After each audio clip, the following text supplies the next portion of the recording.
Good night to the brothers and sisters out here in Jennings, because we are in a very important battlefield here. Very, very important. And I want the electors in Jennings to know that you have to go follow the people of All Saints and said, look,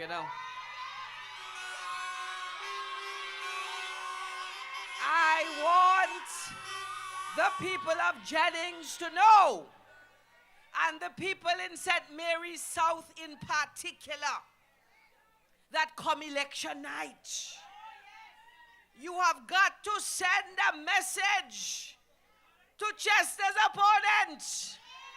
You got to send a message with your voting finger. And you got to tell him that his righteous indignation is ended. That you don't want no hypocrites. That you're done with that. Because we are going to send a lot of them into political retirement after the 2014 general elections. Let me hear you.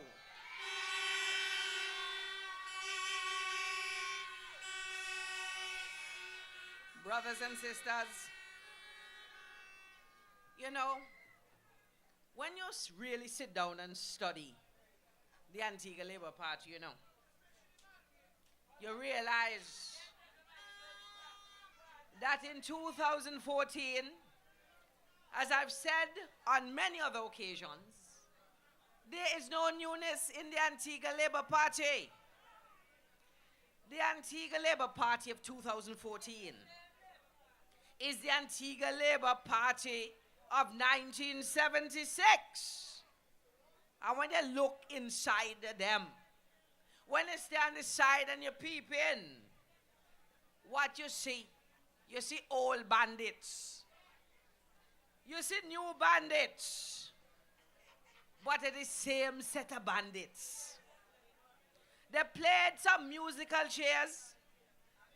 They kick out a number of their candidates. But when you look and study the Antigua Labour Party, you have all gangsters. And they bring in some new people. Well, they're not new, they bring in some other people. And those people are who we are going to call the new gangsters. Because all of them are gangster.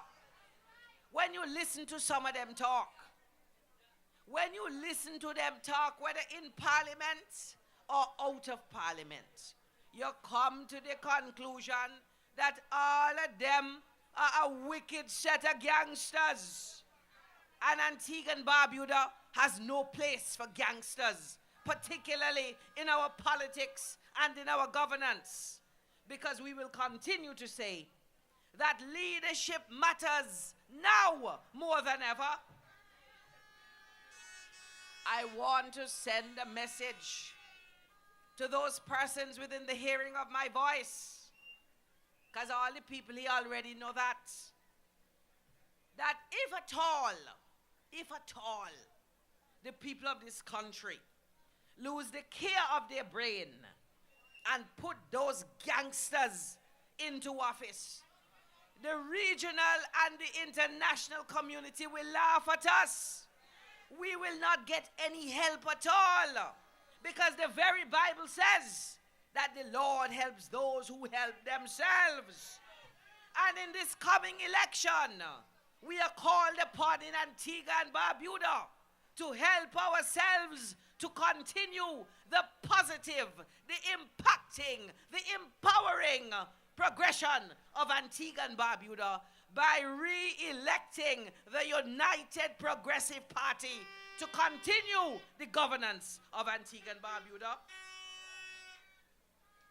Brothers and sisters, you know that the Antigua Labour Party campaign is based on pure propaganda, lies, deceit, misinformation, and disrespect of people.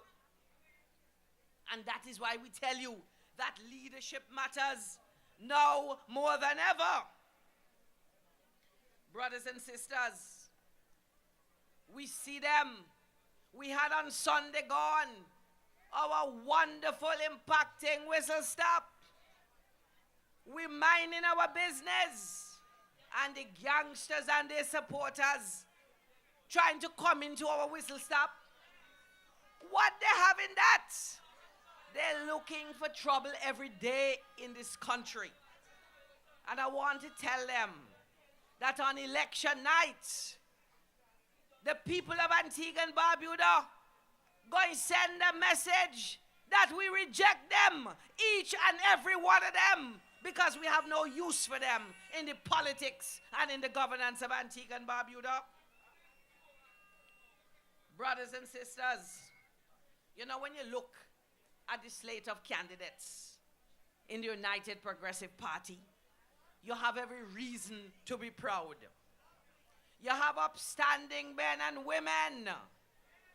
You have men and women who you are proud to serve as role models for your children and your grandchildren. When you look at leader for leader, I asked you already, and I'm going to ask you tonight again, if you had a child, and you had an opportunity for whatever reason to leave that child for even a weekend with our political leader or with the other leader, you wouldn't have to think about it. You would not have to think about it, because you knew if you put your child in the care of the Honorable Dr. Winston Baldwin Spencer, that when you come back, your child would feel better.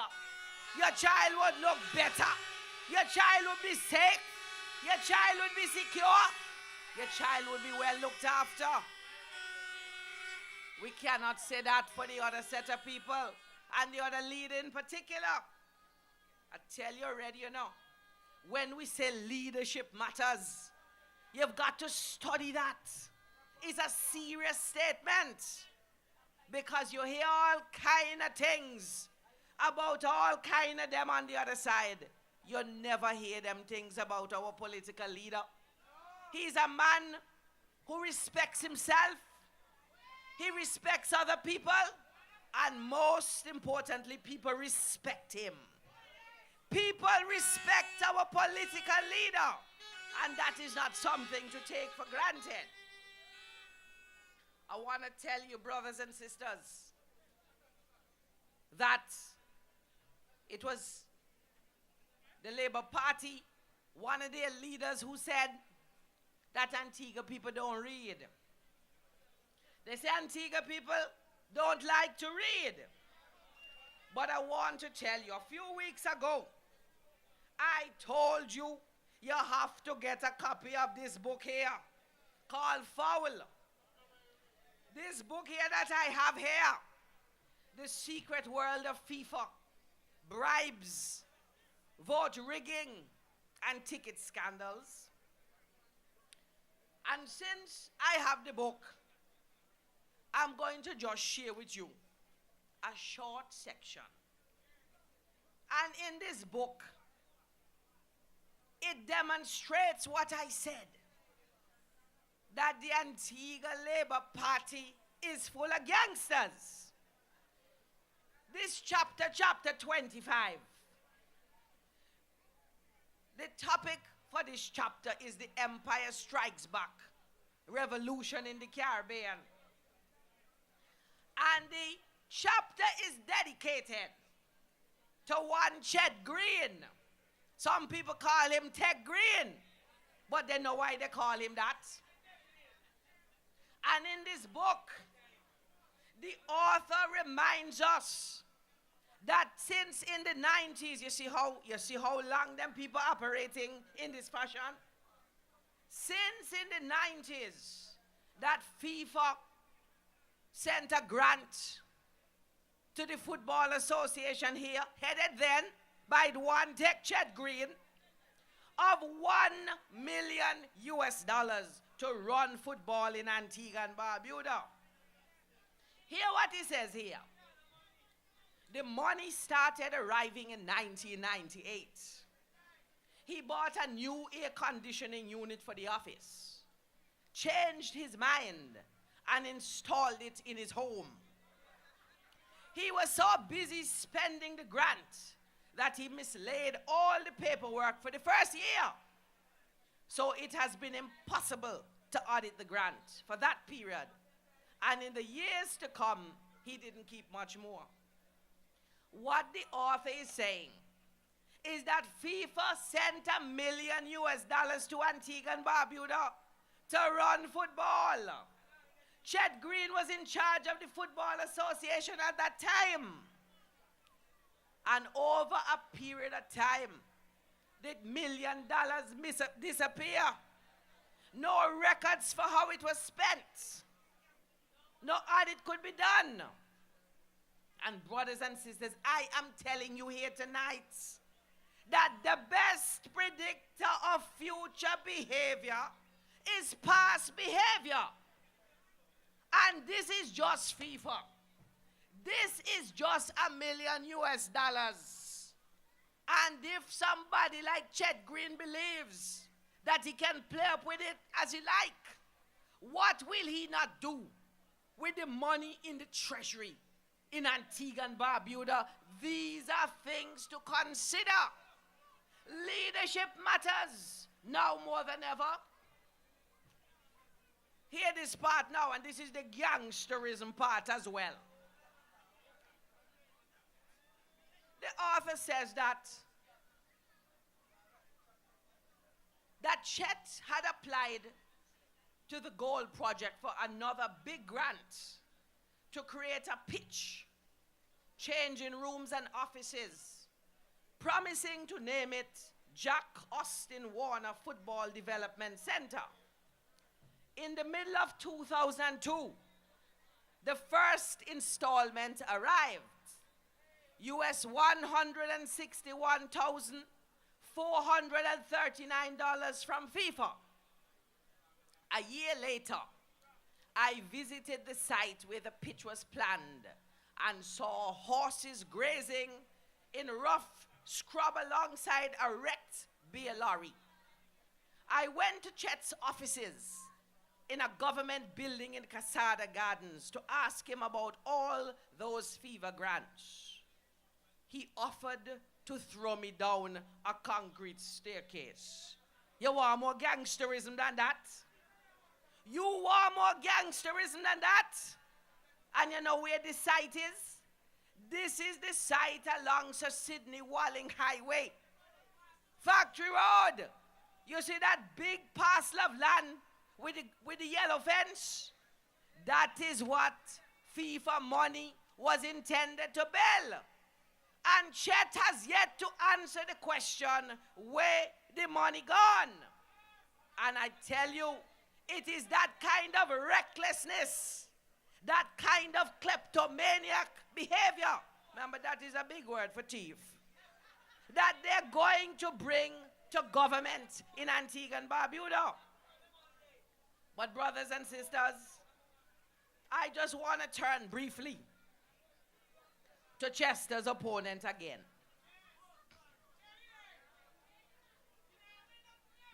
Thank you very much. When Chester is finished with his opponents, he's going to wonder what hit him. Because he has exposed himself for what he is in Antigua and Barbuda.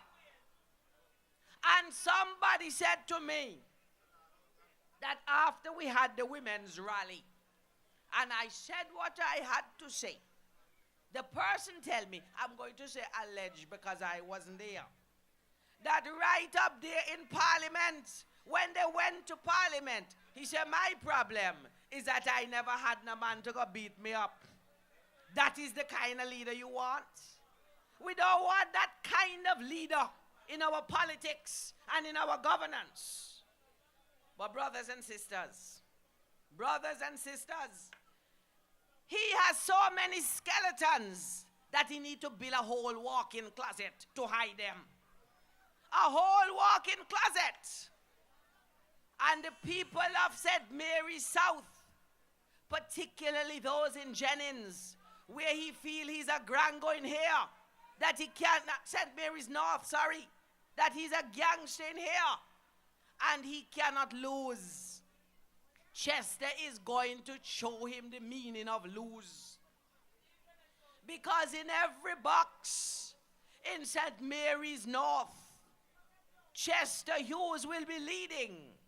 And on election night, the victory in St. Mary's North will be for none other than Chester Hughes of the United Progressive Party.